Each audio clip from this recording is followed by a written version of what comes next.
Hey, good morning, everyone. I'm Jordan Briscoe, the Assistant Director of Disability Affairs. It is day 3 of our conference. This morning, we will start off with the 508 ADA Title II Web Accessibility. We have Dr. Jim Mitchell. He's a member of the Governor's Advisory Council on Disability Affairs. We have Mr. David. Mr. David leads a private law practice, dedicated to civil rights, disability rights, and accessibility. He was formerly the Access Policy Officer, Office of the ADA Policy Planning, and Department of Access Services for the Washington Metropolitan Area Transit Authority. We also have Mr. Michael, who has become an acclaimed keynote speaker an inspirational speaker, giving talks to many audiences every year. Mike is the author of the #1 New York Times bestseller, Thunderdog, selling over 2.5 million copies. In 2014, he also published his second book, Running with Roselle. Hey, Dr. Mitchell, I'll take it over from you here. Okay, thank you, Jordan. So Mike is trying to get back on dealing with some technical issues. But while he's doing that, we'll just do a quick introduction. People pretty much know me. We all have a different background. I'm an IT guy. Currently work for the Office of Technology Services. I've done webmaster work. So I'm familiar with this topic from sort of a technical level. David worked at Washington Metro for many years, as Jordan indicated, and is a lawyer and is familiar with the legal side and the whole ADA 508 angle. And so we're going to learn, I think, some very interesting things from David. And then Michael is going to demonstrate, we're hoping he gets back on so we can do this properly, software that actually will assist an organization in going through its web assets and determining the level of compliance with 508 and ADA. There's a whole bunch of acronyms in here, and we're going to try to make sure that we tell you what they are. David has a great slide deck, and it'll be a great reference for a lot of folks. So we've got the slides up now. David, do you want to go ahead and start? Sure. Good morning, everyone. Thanks for inviting me here. One of the unique things that they mentioned that I did when I was at the Washington Metro system was that Metro is comprised of 3 states. Consider DC a state, DC, Maryland, and Virginia. And so it's created by Interstate Compact, which the Supreme Court has ruled to be a state. So I was in the business of being the principal ADA advisor in Title II for a state, as well as a transit system, which operates under entirely different rules, governed by the Federal Transit Authority.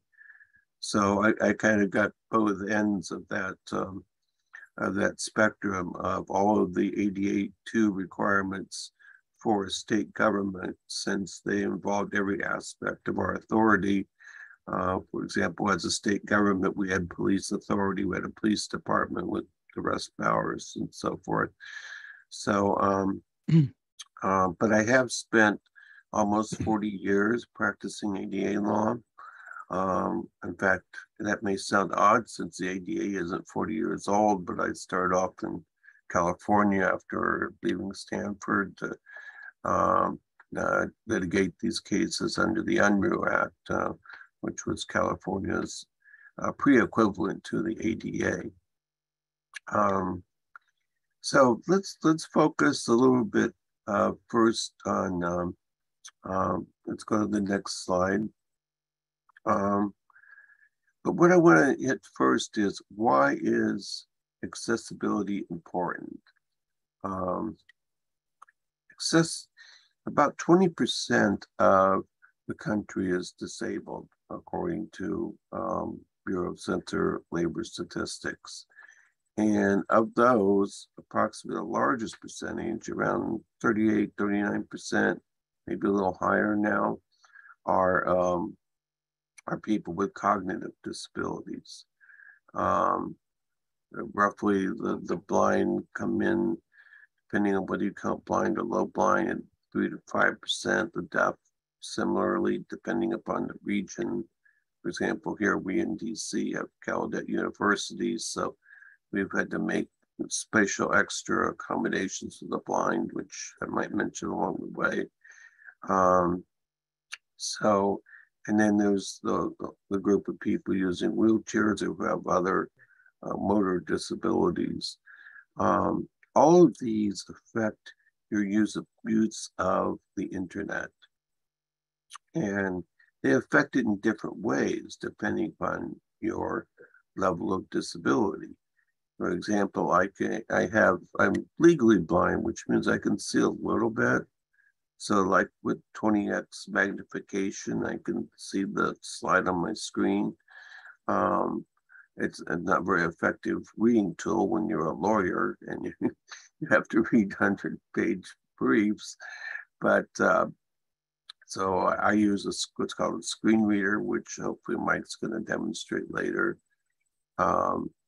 People with other types of disabilities use different devices. You'd be amazed at the technology that exists these days that allows someone to operate a computer just with movements of their eyes, if that's the only part of their body that they have any control over after being a quadriplegic. I have a friend who's a quadriplegic, and he uses like a straw to peck at the keyboard, or to use mostly verbal instructions to the computer. So the technology is amazing, and it's all out there and it's all available. But in order for it to work, the website must be accessible. So let's move on to the next slide. The key point is two basic areas of legal requirements for accessibility of websites for state and local government. The first is the Rehabilitation Act of 1973, as amended in 1998 by Section 508, which requires all government entities, government subcontractors, and recipients of federal funds to have accessible technology. And the rules for all that technology are spelled out in painful detail in the regulations of this tiny little entity in the federal government called the Access Board. Department of Justice has jurisdiction over this, but the Access Board is an independent agency just for the federal government, federal contractors, and federal recipients. The Access Board is set of standards that tell you the technical requirements of accessibility. And then the next legal responsibility, of course, is Title II of the ADA, which governs state and local governments. And just briefly by background, the Americans with Disability Act has 5 titles. The first title's, employment. So you know that every employee in your government's entitled to certain rights, and that includes their right to use your internet if they need to do it for their job. So there might be one requirement alone of an accessible internet if an employee cannot access the internet with their disability because they need to do so for their job. Title II governs state and local governments. Title III covers public accommodations. If you read the article on my website about these topics with a lot of detail on these technical requirements, It discusses a lot of law that's been floating around that you might have heard of, about the controversy over whether public websites are places of public accommodation. That's all out the window for Title II. Title II covers you. There's no doubt about it. And you're not going to get out of it by the court decisions. Title IV is telecommunications. That's what makes my iPhone accessible, or requires it to be. It was long before that was a requirement of the law. Just give you an example of how I use my iPhone as assistive technology. I was taking a deposition last week, and the other side handed over an exhibit to my witness. Well, of course, I can't see the exhibit, but I hold my iPhone over the document and say, recognize document. My iPhone takes a picture of it and reads it to me word for word. I mean, technology has made the world available to people with disabilities, but it's people like you who administer these websites and administer the government to make the websites work with this technology. iPhone has bypassed some of the barriers of technology, but with the tools, the technical tools we have available to us, we can't entirely. So I wanted to mention the standards. I mentioned that 508 has standards set by the Access Board. Title II follows the standards still called by, we call it WCAG. That's the Web Content Accessibility Guidelines. And those are adopted worldwide. They're followed in Europe, they're followed in Australia, Canada, and most Western countries. Those set forth a similar set of details to 508. That used to be a little confusing for us in the industry, but 508 has now incorporated all the requirements of WCAG and vice versa.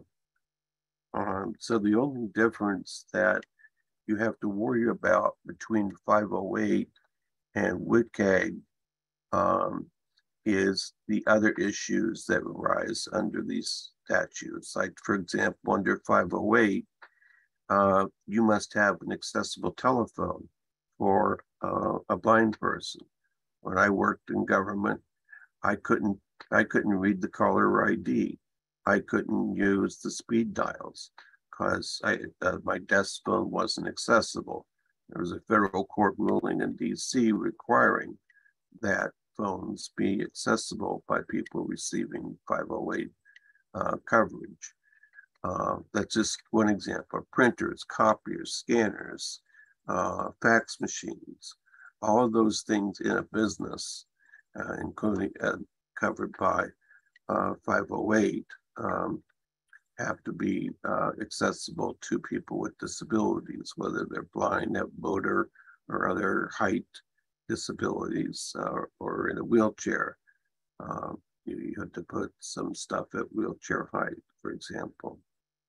I don't want to get distracted from the web right now, but I just want to let you know that the web is one piece of the entire picture that makes a government accessible to its customers and its employees, including how you greet customers at the door, and how you're able to interact with them if they're deaf or blind, and whether there's training available to interact with them properly.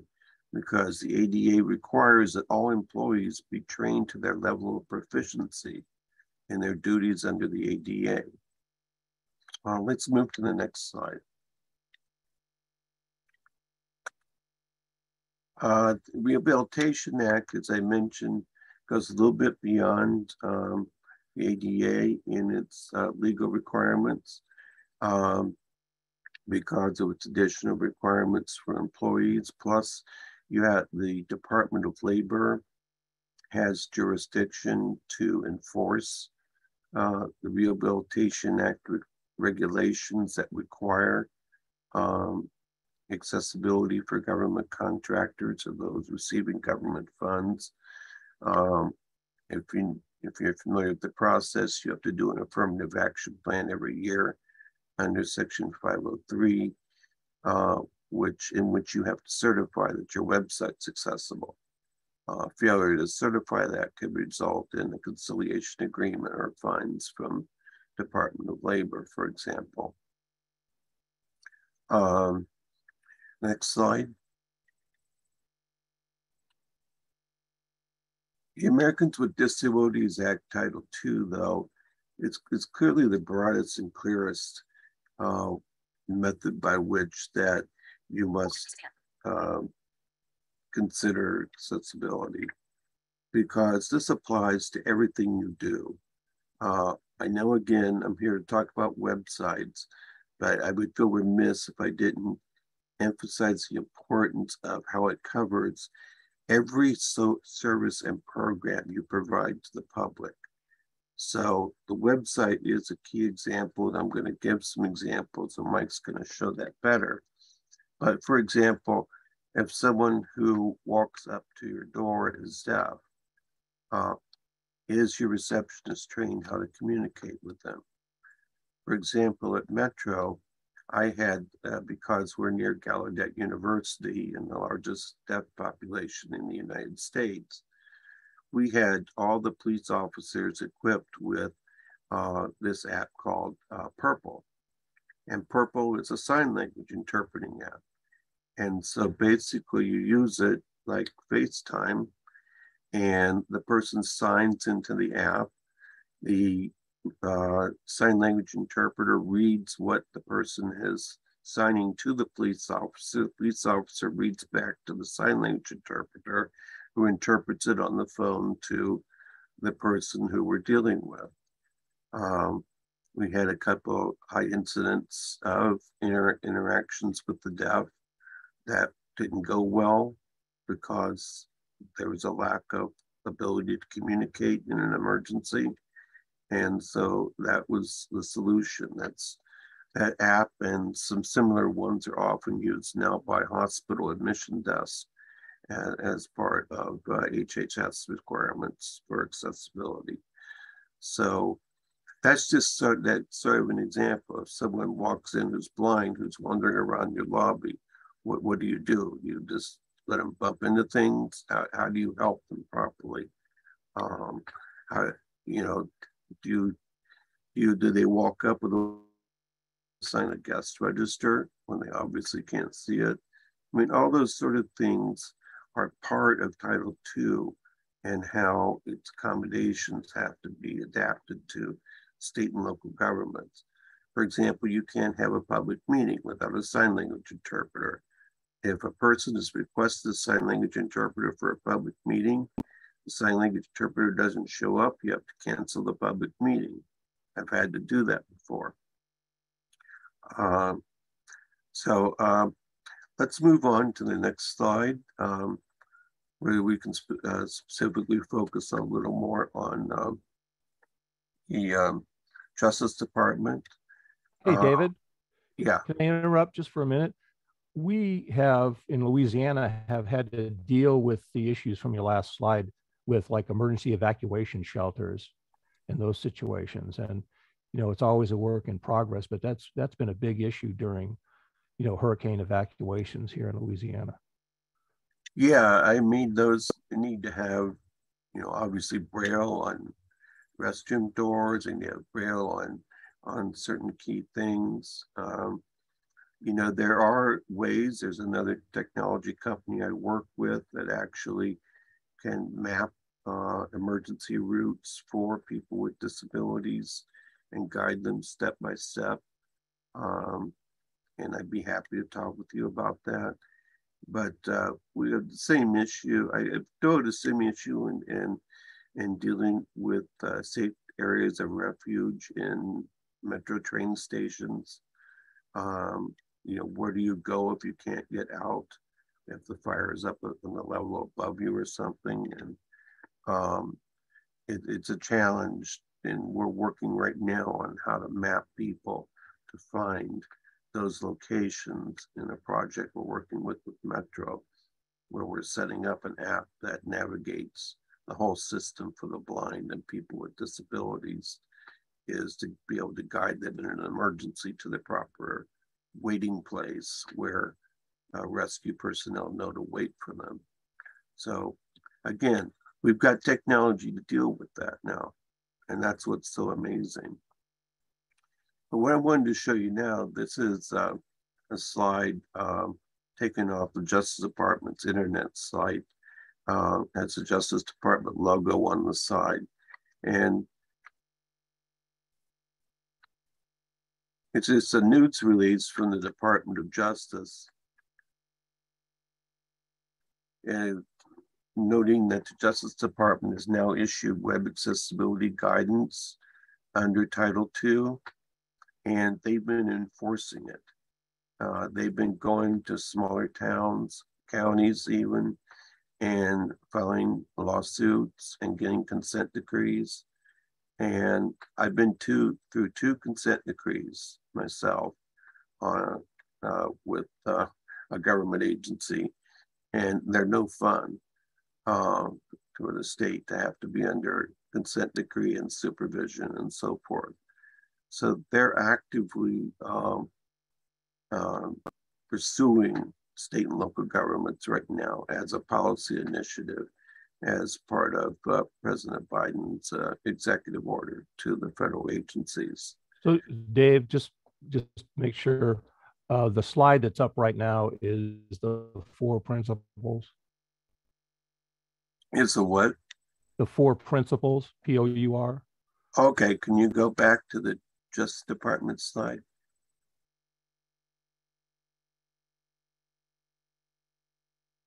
Okay, that one's up now.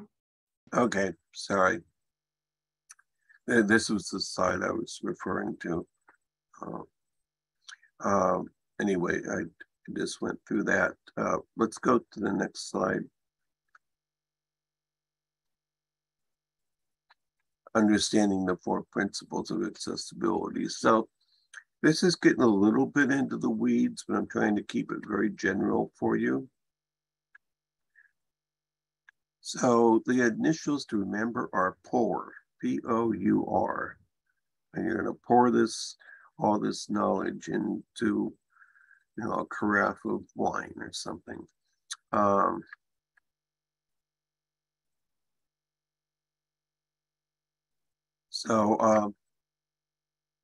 first part is that perceivable. And second is operable.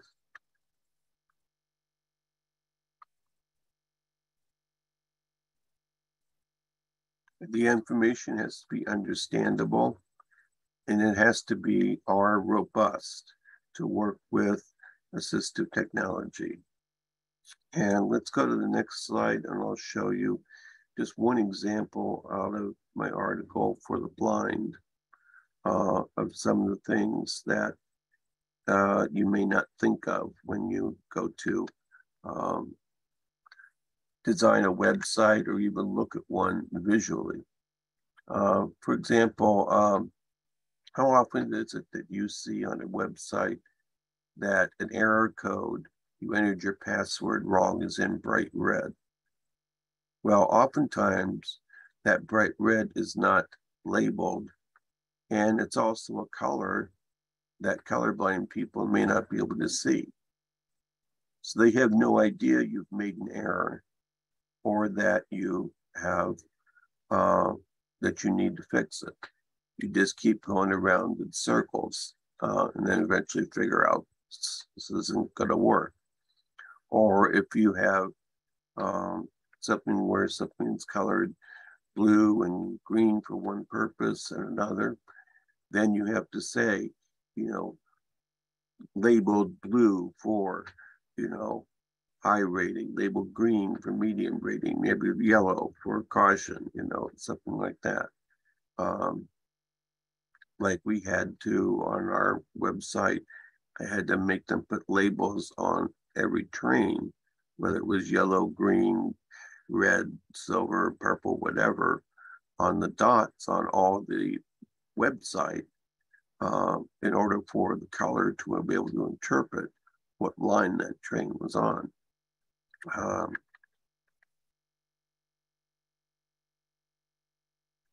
And then you may see here too, where I'm talking about level AA requirements. I didn't want to get too much into the weeds on the World Content Accessibility Guidelines, but there's 3 levels of compliance. A is basically that it barely functions for somebody with a disability. 2, it functions pretty well, but there might be some hiccups here and there.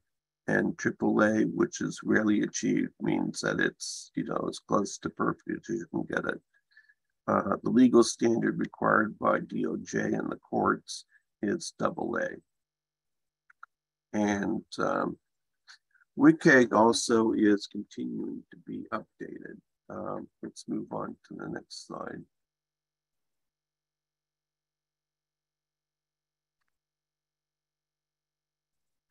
So they just added some more requirements and changed it from 2.1 to 2.2.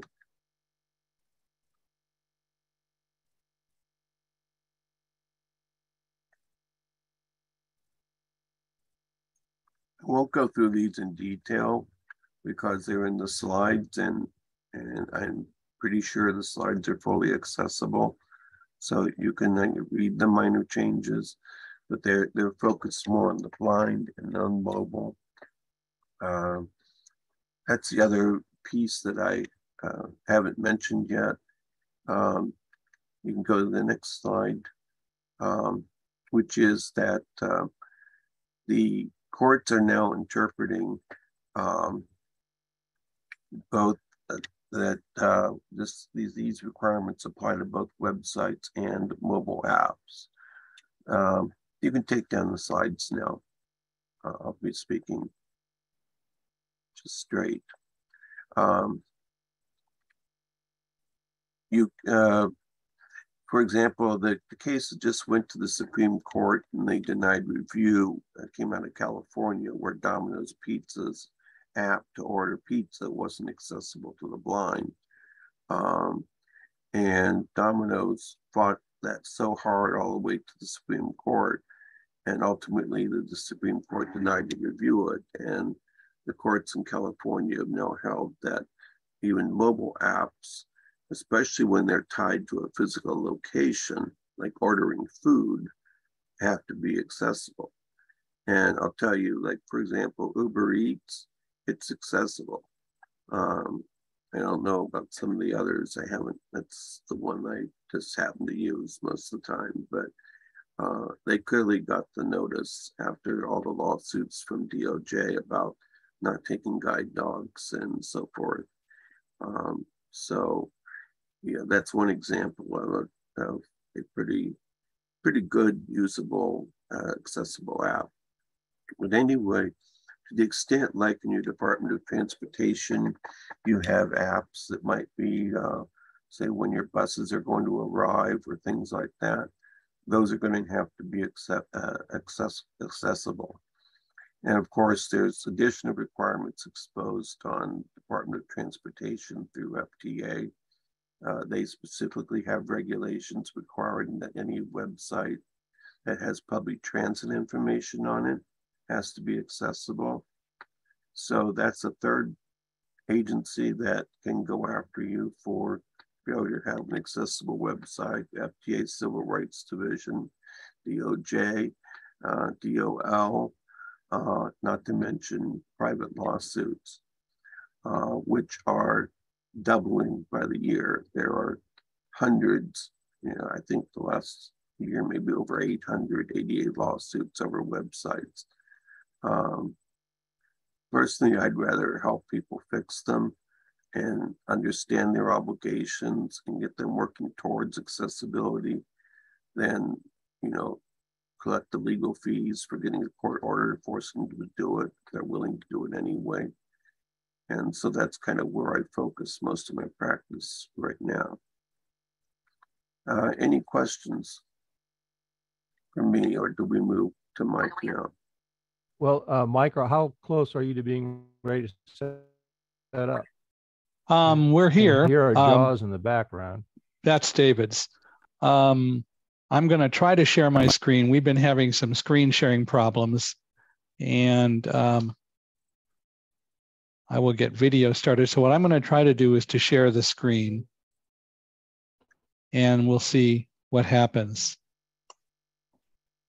Do you hear any JAWS now? No. Yeah, so for some reason, the screen share feature is not behaving for me, which makes it really difficult. So we're going to have to just talk about all this more than anything else, which I'm very disappointed about, but nevertheless, that is the way it is. I'm trying one last time. I guess it's not AAA compliant, huh? Guess not. I see. I learned something, Dave. Yeah.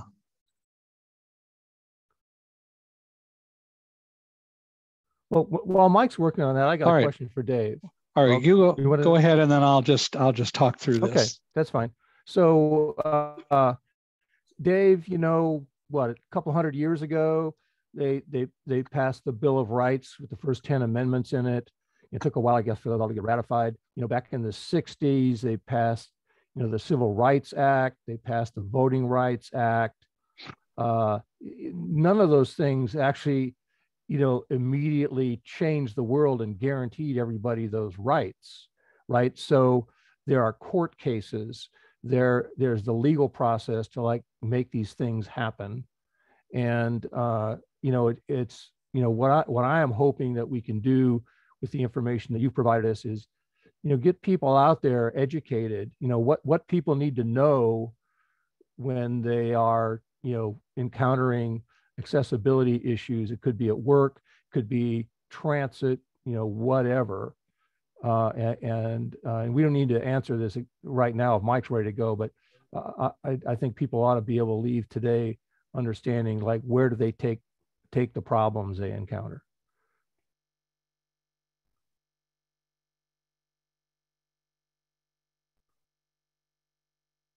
So are you ready yet, Mike?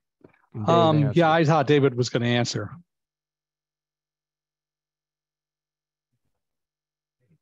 David, your mic's muted.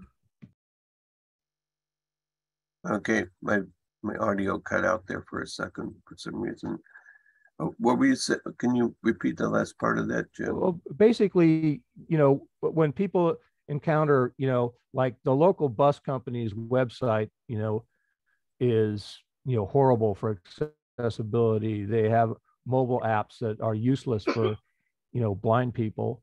A lot of the state websites have issues with them in the same regard. So, you know, like you sort of outlined several things. If it's a transportation thing, do we have to go to USDOT? Where do we take our, you know, if we have a complaint or, you know, how do we deal with that? Well, if it's transportation, FTA regulations require you to have an internal complaint resolution system under Chapter 12 of the ADA circular. However, I think you know, that would be the first resort. It may achieve nothing, but to put that on the record, and then I would go to FTA Civil Rights Office and file a complaint, and they'll send out an investigator. They're very responsive. So you go to the transit property in that case. What if it's something DOT, with an, yeah, right? If I was an employee and had a problem, I'd go to the Department of Labor, Office of Federal Contract Compliance Programs. Okay. All right, let's try one last time. Meeting controls. Here it PC. is. All right. All right, Mike. You got it. Science is a beautiful thing. So let me start out by saying this. We've talked about the legal aspects of making websites and other things accessible. We're going to focus on websites today. But look, the reality is all of us, you specifically in Louisiana, are obligated and required to make websites, your websites, fully accessible. But forget the obligation concept. The reality is it should be part of the cost of doing business. It should be as natural to make websites accessible as it is to have a copy machine in your office, computers with monitors for sighted people in your office, lights so that people can see what they're doing, except for those of us who are normal and don't need lights, and so on. We haven't progressed in society to the point where we really believe that the cost of doing business should include making websites and so on fully usable, which is really a specific way of saying we haven't really gotten to the point where we totally intellectually and emotionally include persons with disabilities in everything that we do. But the fact of the matter is that's what we're supposed to do. And I hope that from this conference and this session, you will realize more the importance of doing it. Don't do it just because you have to, do it because you really want to. And since 25% of all persons, according to the CDC in the United States, have some sort of disability, that's a lot of people to want to make sure that you deal with, whether it's employees or people who use the website as citizens of the state. So David talked a lot about website access and so on. There are 3 ways to make websites accessible in a sense, sort of all related. The first is you do it natively. That is, it happens right from the outset. The problem is no one has done that. If you create a site using WordPress, for example, WordPress does absolutely nothing to ensure that the WordPress site that you create is accessible. They don't allow you, they don't prevent you from publishing it if it's not accessible. They don't build in tools to help you make sure that the website is accessible. They've got all sorts of tools to help you design a website, but they don't make tools to ensure any kind of accessibility. The other aspect of native accessibility has to be, since websites are dynamic, as you make changes to websites, accessibility has to be built into those changes. And that gets to be something else that's part of an issue. Websites change daily. Websites change all the time. And media companies, for example, television, news stations, and so on, are always changing what they put on the website, of course, because as stories change, they put it up. Do they make it accessible? No, they don't. Is there anything that makes them make it accessible? No, there isn't. The second way to make websites accessible is to do it through manual coding after the fact. That is, someone has to come in who understands the World Content Accessibility Guidelines that David talked about earlier, who understands all of the different kinds of codes that people are able to and need to put in to make a website accessible, and will, even though it's after the fact, code the website and make it accessible. Again, however, even once you make the website accessible, you have to keep it accessible as you make changes. That's a very expensive process. Even a fairly simple website may cost thousands or tens of thousands of dollars for someone to be able to spend the time to code the website to make it accessible. Nevertheless, it is something that does need to be done. I'll show you something in a few minutes that may be more interesting about ways for you to see how accessible your websites are. There's a third way that has come along in the last few years that augments the other two, and that is to do it using an artificial intelligence process. I'm going to use a product called Accessiby. Accessiby has a device within it called an Access widget. And what the Access widget is a system that sits up in the cloud somewhere.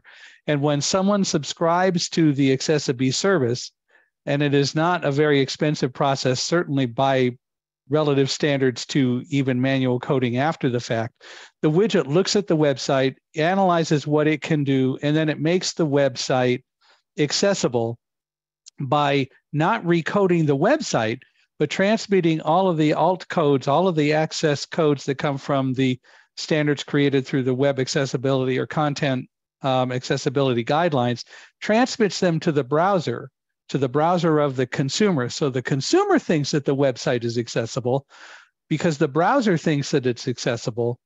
And the reality is, because you're using this cloud-based artificial intelligence system, and any number of people can subscribe to using the service. It's a scalable solution.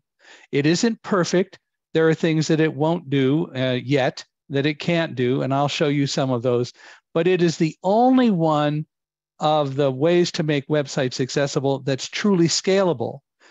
And those things that the Access widget cannot do can still be addressed, because the Access widget and Accessibility, if you use that service, will tell you what still is not accessible about your website, and either Accessibility can help you fix those things and make your website accessible, or if you have coders to do it, they can do it. But the value of Accessibility is, even with the most complex website, it can do a lot of the basic jobs today to make a website accessible, and then you only have to do the remaining stuff. Or Accessibility can do it for you because it has a full service department. But the bottom line is, it's an augmentation that very greatly supplements what coders, people who create the websites and in theory may make them accessible, can do. So we're going to look at a website. Same page link, skip to footer. Ham radio outlet. Ham radio outlet. I'm a ham radio operator, WB6NHM to be specific, since 1965. Actually, I was a novice in 64, WN6NHM. But anyway, so Ham Radio Outlet is a store. It's a worldwide store, and they have a great online presence. And if I go to that website, the first thing I hear, use website in a screen reader mode toggle button. Use website in a screen reader mode toggle button. That tells me that this is an Accessibility site, because I know that information. Before we do anything with this demonstration, I'm going to activate a process, and I'm going to need Bambi or Jim, or well, Bambi or someone who can watch the site. I'm going to actually activate something within Microsoft, its development tools. And what you will be able to see on the right side of the screen is the actual coding that goes into the website. Now the problem, Control-Shift-I, blank, dev tools. The problem with this Elements, is it's inaccessible to me. I can't see any of the stuff. And in fact, right now, where my screen is positioned, I don't even see hamradiooutlet.com or hamradio.com. So I'm going to do some tabbing back, and the voice you hear in the background is my screen reader, which is what David described as JAWS, which is a product that's called Job Access with Speech, hence JAWS. JAWS intercepts the video. It analyzes the information going to the video card, and all of the text and alphanumeric information is then verbalized and sent to my computer speakers. The graphics are not, pretty much, and that's part of the issue and why we need to have labeling. If a screen reader could completely and totally and accurately interpret every single graphic and everything else, then maybe we wouldn't need to have as much in the way of web access through you recoding everything. But that's not the way the world works today. So the screen readers don't know graphics. So I'm in this dev tools, and I'm going to tab, actually I'm going to back tab until I can get to the website again. And then I'm going to ask you, Bambi or someone, if you still see the code on the right side of the screen. So give me a moment. I want you, more tabs. By the way, this would be nice if Microsoft would make it accessible, but they don't. There are a lot of things that Microsoft does not do, and other companies like Microsoft do not do, that they could do to build more accessibility into what they do. But the bottom line is we have what we have, and so sometimes we have to cope. Panels tab, toggle device, select an element and address and search, view site inform, search tabs, but search tab, ham radio out, use webs blank. All right, and there we are. Do we still see the code on the right side of the screen? Yes. Great. Ain't science a beautiful thing, everyone? All right. So I mentioned open accessible blank link. Use website in a screen reader mode. Use toggle. website in a screen reader mode toggle button. Accessibility knows that there is a lot of needs for making systems accessible, and it's not just for blind people. For example, people who happen to have epilepsy can go to a screen or to a website and there are blinking elements or moving elements, and that can throw someone into a seizure. They need to be stopped, and Accessibility has a profile for that. Any website that has Accessibility on it, at the bottom of the screen is typically where this is located. Open accessibility options. Open accessibility options. And you can see on this screen that there are a series of different kinds of profiles that you can access depending on the disability that you're dealing with. But we're going to go back Close up. English button. Close access. I'm going to close it because I want to go back and just deal with the blindness thing for the moment. Use website. So we're now at using website in a screen reader mode toggle button. Screen reader mode toggle button. Still not pressed. And here's why. I want to go visit. down past some of the basic Model. content stuff at the top. Blank virtual button. There's a button, no label. I don't know what that button is. Link, click here for advanced search options. It says click for advanced search options. Somebody labeled that link. Link graphic row twitter.jpg graphic. There is something that says HRO Twitter Link graphic row twitter.jpg. JPG. So I'm assuming it has to do with going to Twitter, but we're going to come back to that. Items, the navigation list of 5 visited, link home. Now we're at sort of what is usually on typically the top of a screen, home, link products, and it says it's a link. But if you look at that link, everyone, you'll see there's, I believe, a little arrow at the bottom that indicates that that's a drop down. But guess what? I don't hear that. Link products. Link gift certificates. Gift certificates. Link search row. Search HRO. Link more. More. Again, it should indicate that it's a drop down, but it doesn't. Now I'm going to go back up to the top. Use website. And I want you to watch the right side of the screen where all the coding information is as I push the button to activate Accessibility. Space. Use website in a screen reader mode toggle button pressed. You should have seen a lot more code being added to the site. And that coding is all of the information that's necessary to make this website more accessible. I will never say fully accessible with the artificial intelligence widget because there are things that it isn't going to do. And I'll get to some of that. But again, if one uses Accessibility, you have already gotten between 80 and 90% of the accessibility needs of the website addressed. I'm going to go back down now.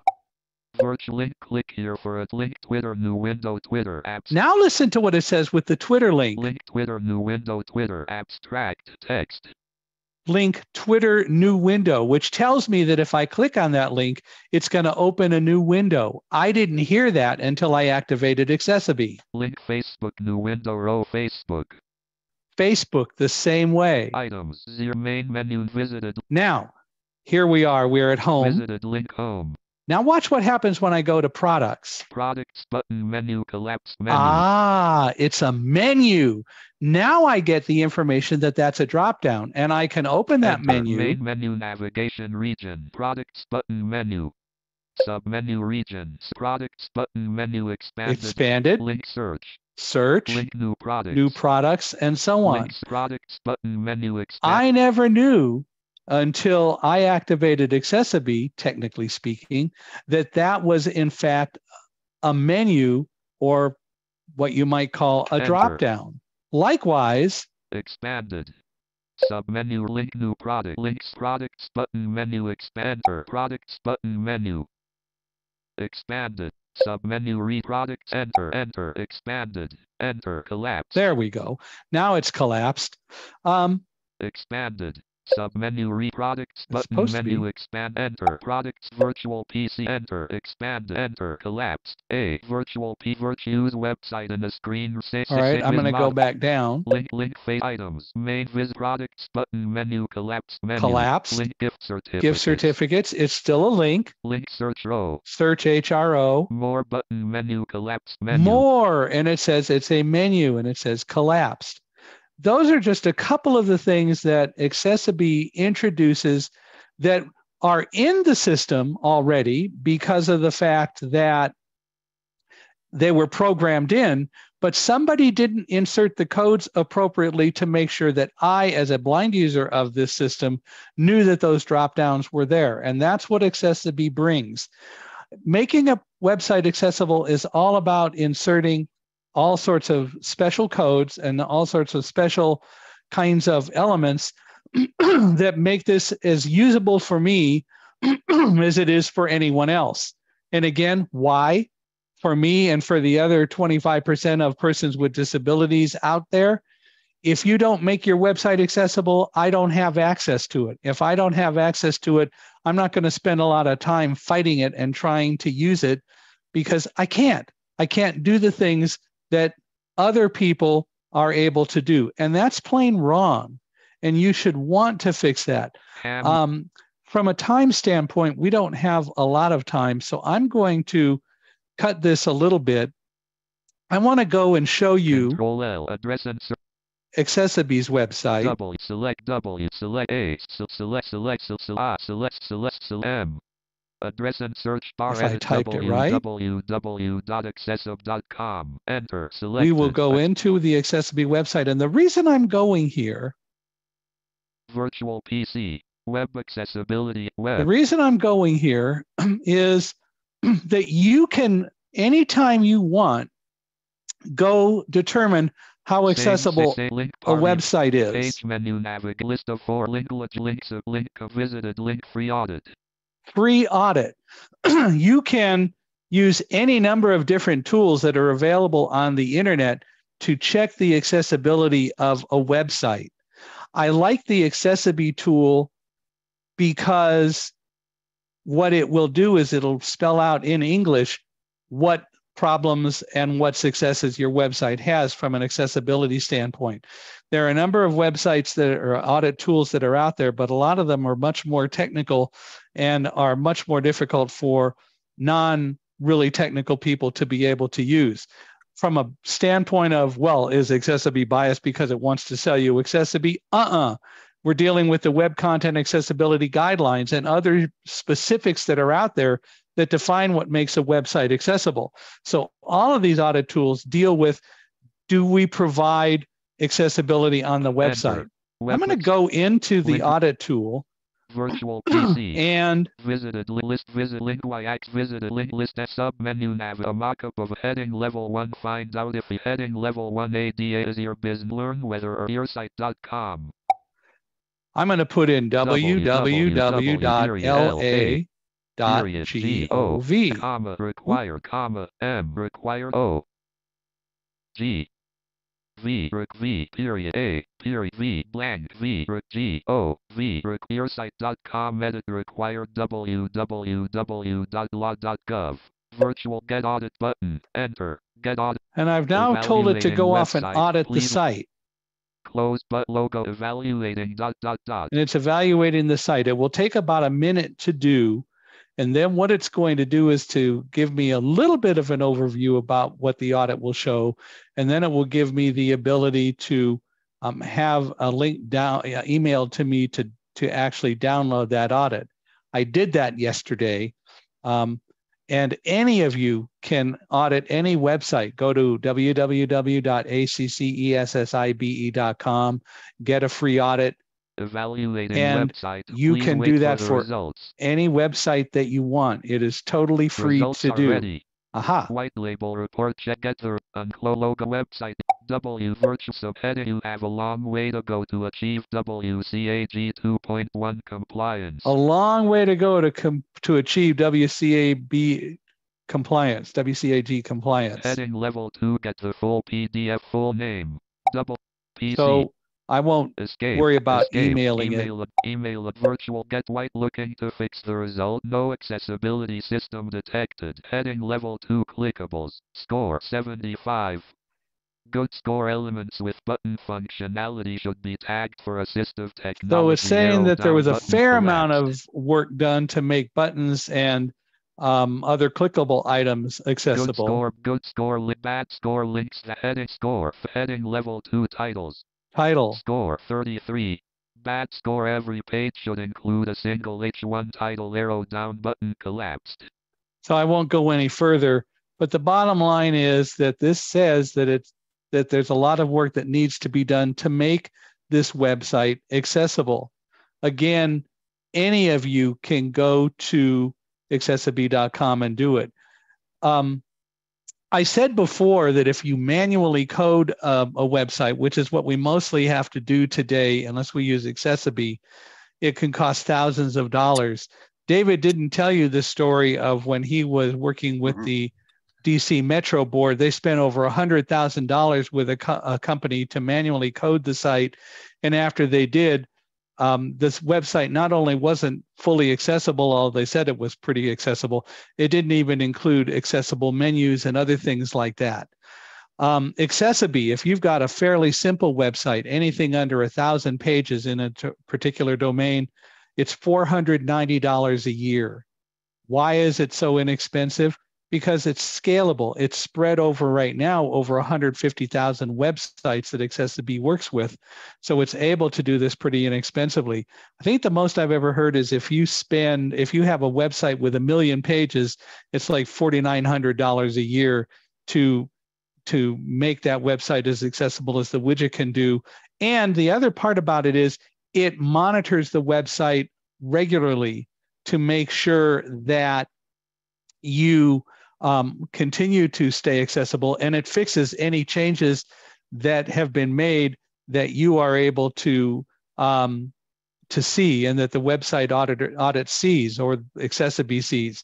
So it will tell you what is still not accessible that you have to work on. And that is going to be a whole lot less by definition because of what the widget does than what you would otherwise have to do. And it will alert you to it on a regular basis, so it is something that you can address. So the bottom line is there are ways to use technology today to make websites much more accessible than they were and make it easier for any programmer to come and fix it where the website widget is unable to fix it. The other part about it is this is constantly changing. As improvements are made to the artificial intelligence widget, you will, in fact, see those changes incorporated across every website that uses Accessibility.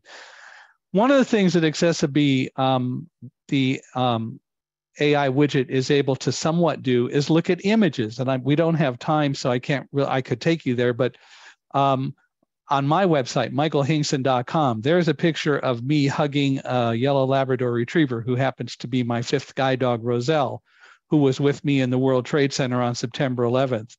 There are 2 forms of that picture on the website. One that Accessibility describes, and it says, man in black suit hugging yellow Labrador retriever, which is pretty interesting. The widget was able to identify that as a man and a dog, and the man is hugging the dog, and the man is in a black suit, and the dog is a Labrador retriever. The other version or the other copy of the picture elsewhere on that site says Mike Hingson hugging Roselle, because we went in and actually put in the alt text or the labeling to describe that picture. We didn't do it on everyone to show what the difference is. In fact, if I don't access Accessibility, the picture that says man in dark black suit hugging yellow Labrador retriever won't even be mentioned as a graphic, or at most it'll be said on the website IMG by my screen reader or graphic, because there's nothing there to describe. So there's a lot that can be done and a lot that needs to be done to make websites usable and accessible. And the reality is you guys can do it. And you have to do it, but it is something that does need to be addressed. Jim? Yeah, just because we're running out of time and there may be some questions. Yep. So if you have any questions, make sure that they're in the Q&A for Bambi, and maybe Mike and Dave could stay a little bit later if that's okay. But I just want to go back to something you said a little while ago. You're going down this site, and if you don't want me to use your site, to buy your product, then just don't make it accessible. I mean, this is not a choice that we have in government, right? We want everybody to access and be able to use our government websites. The Nielsen company, like the Nielsen ratings and all that, did a survey in 2016 where they looked at websites, they looked at access and so on. And they said sort of the obvious, but it's nice to have it in a quantifiable thing, that in reality, people with disabilities are incredibly brand loyal to the websites that they can access. Because if we have to fight a website and we have to really work to try to even have any modicum, and I'm going to, by the way, meeting control. If we want to use the website and we can't, we're not going to be loyal to that site. And Nielsen makes it very clear we're brand loyal. So there's another challenge here in Louisiana, and that is that a lot of agencies would want to be accessible. I don't think there's any agency that actively is trying to keep, people with disabilities off their site. But a lot of the websites are done by contractors, and this is more of a David question. Does it doesn't? But I'll jump in. Well, it's not in the contract. Doesn't matter. But I'm going to jump in and say that it doesn't matter at all. The reality is, under Title II, you have to make the website accessible. There is no excuse. It's not even negotiable. David? Right. And plus, with respect to the contractors, the 508 obligations flow down to your federal subcontractors, to all the way to subs. So they have, it's in the contract as a matter of law if they're 508 covered. Under Title II, you should be using what's called should be requiring what's called a VPAT, Voluntary Product Accessibility Template, that all companies have to sell to the government, that tells you what aspects of it are accessible or not. If you don't have that, then you should not purchase the product. In fact, in the federal government, you can't purchase a product without a VPAT, or called a GPAT in the federal government. Accessibility. Thanks.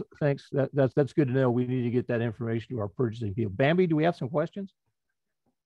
Yes, about 7 minutes ago, Katie asked, what is the web address slower? I'm not sure what web address. Oh, okay. The web address is www. Let's see. Let's see. I'm going to put it in the chat box. www.accessibe.com.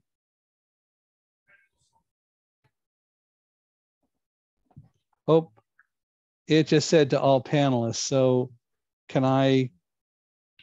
No, we'll get it switched. You'll have to send it out. But it's www.accessibe.com. And you'll quickly and easily get a free audit. So you can. Easy to remember, Mike, it's AccessIB. AccessIB. The only thing that's not there is the L, deliberately. So, and as I mentioned, AccessiBe already, in the 4 years that it has been around, has over 150,000 different websites that use the AccessiBe. Ham Radio Outlet is one that I learned about recently. I bought some shoes. I bought some. Well, the Florida Bar uses it. I think there are some state governments that use it, but I'm not sure right off which. I think I heard Indiana may be one. Indiana may be one. There are some. Like I said, the Florida Bar, there are several cities that use it, police agencies that use it. It is definitely something that makes life a whole lot easier, and it makes it much more possible to quickly make your website accessible. AccessiBe, by the way, also gives a 7-day free trial, I know, so that you can try it and see what it does. And they have a great service department that will help, especially with places like Louisiana, that will provide the expertise to deal with any accessibility questions and so on. It's not a government agency, but I live in a homeowners association. And just 2 weeks ago, the homeowners association, because they started getting abuse, decided to make their website accessible. Well, a number of people, but yours truly is one of them. But AccessiBe is now up on the website. So anyway. Any more, Bambi? When the transit company contracts with a company to provide a mobile schedule app, how do you make the app designer compliant, or can you? And if none of the mobile app designers have an ADA compliant product, does the transit company have the obligation to design such an app themselves? Well, they have an obligation to provide to the public an accessible app, whether they do it through a contractor or themselves. That's their obligation. And especially if it's a subcontract, if it's paratransit, that would be an absolute necessity. Yeah, that's a government entity. And those are for people with disabilities alone. So yeah, it should be a requirement of it. If it's a third-party app that's just developed from and uses your API flow, then you have no control over them. They're not operating under you if you're not giving them your symbol, or they're not doing it for you. You can't control third parties. But if you create it or you incorporate it into your program, then it becomes your app and you're responsible for it. You contract to have somebody create it, right? I mean, right. People aren't giving this to the transit company for free, so they've been contracted to provide that app. Right. And they're covered under Title II. But they're probably 508. They're 508 because they're government agencies. Yeah, they're required by the ADA to have an accessible app just as you are. So they have the same legal requirement upon them. And again, a good example so if your local transit agency has this problem, and I can't think of any that don't, by the way. So where should people go? We should contact the transit agency first and bring it to their attention. If they don't get it fixed, then what is our course of action? Then you go to the FTA Civil Rights Division. Okay. Any other questions? Well, we are out of time. I think you answered all the questions. We are out of time and need to transition to our next session, but we really appreciate this valuable information. Thank you guys so much for logging on from across the country to give us this insight. Oh, you're quite welcome. We were pleased to be invited. Thanks, guys. Was a pleasure. Yeah. And I get to go do another demo just like this now. So off we go. All right. We won't charge you for fixing it.